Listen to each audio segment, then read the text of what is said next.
প্রিয় ভাইরা, বিশ্বাস করুন, গতকালকের এই দুর্ঘটনার পর থেকে এই পর্যন্ত বাবা মায়ের আর্তনাদ, চিৎকার এবং আহাজারি শুনতে শুনতে মনে হচ্ছে আমি নিজে একজন অপরাধী।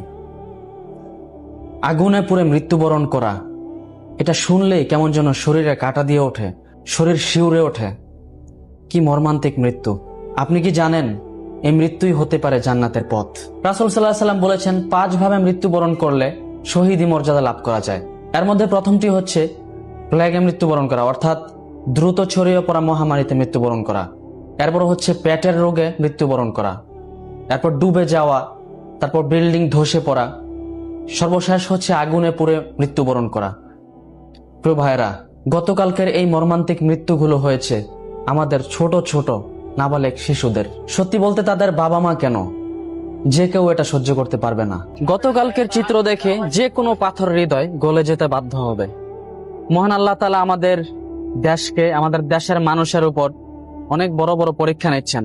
আমরা যেন সেই পরীক্ষায় উত্তীর্ণ হতে পারি, মহান আল্লাহ তাআলা সন্তুষ্টি যেন অর্জন করতে পারি, সবসময় সেই চিন্তা করতে হবে। আল্লাহ আমাদের তৌফিক দান করুন।